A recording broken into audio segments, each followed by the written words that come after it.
The situation unfolding right now between the federal government and Sheikh Gumi has taken a very serious turn, and it is something every Nigerian needs to clearly understand because it touches directly on national security, public trust, and the direction this government is taking in dealing with insecurity. What triggered this strong reaction was a statement credited to Nigeria's Minister of Defense, speaking under the authority of President Bola Ahmed Tinubu, where he openly warned Sheikh Gumi using a very powerful line, saying that a friend of a thief is a thief. Those words may sound simple, but in security language, they carry deep meaning. Now, let us slow down and break this down clearly so everyone can follow. Sheikh Gumi is a well-known Islamic cleric who has, over the years, spoken publicly about banditry and insecurity in northern Nigeria. At different times, he has argued that dialogue and engagement could help reduce violence.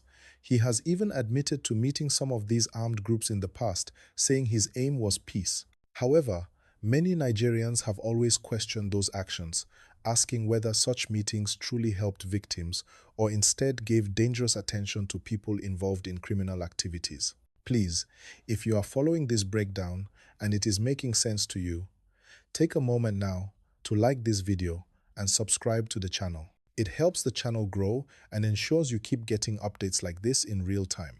Recently, the federal government has made it clear that its patience with anything that looks like sympathy or indirect support for violent groups is running out. The Defense Minister, Mohammed Badaru Abubakar, speaking from a position of authority, made that statement to send a warning, not just to Sheikh Gumi alone, but to every influential voice in the country. The message was simple and direct. Nigeria is at a point where words matter, associations matter, and public statements matter. This government is saying that you cannot publicly position yourself in a way that weakens security efforts and then expect the state to remain silent. When communities are still being attacked, when travelers are still afraid on highways, and when farmers are still struggling to work safely, the government believes there is no space for statements that may appear to excuse or justify criminal behavior. Again, please like this video and subscribe, because this story is still developing and you will want to stay informed as more updates come out. What makes this issue more serious is that it is not just about one man or one statement, it is about trust. The Tinubu administration has been under pressure to show Nigerians that it is serious about ending insecurity. Security agencies have been restructured, coordination has been strengthened, and there is now a stronger focus on intelligence gathering.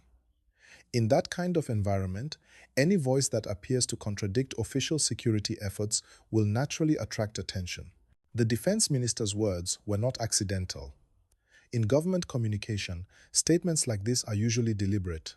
It is a signal that the line between peace advocacy and actions that could weaken national security must not be crossed. The government is not saying dialogue is bad.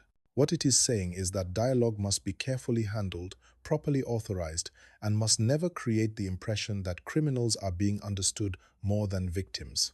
Many Nigerians have reacted strongly to this development because it reflects what people have been saying quietly for years. There has always been concern that repeated public discussions that humanize armed groups without equal emphasis on the pain of victims could send the wrong message.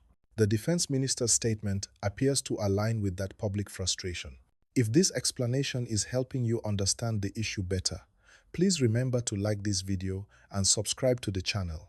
Your support really matters.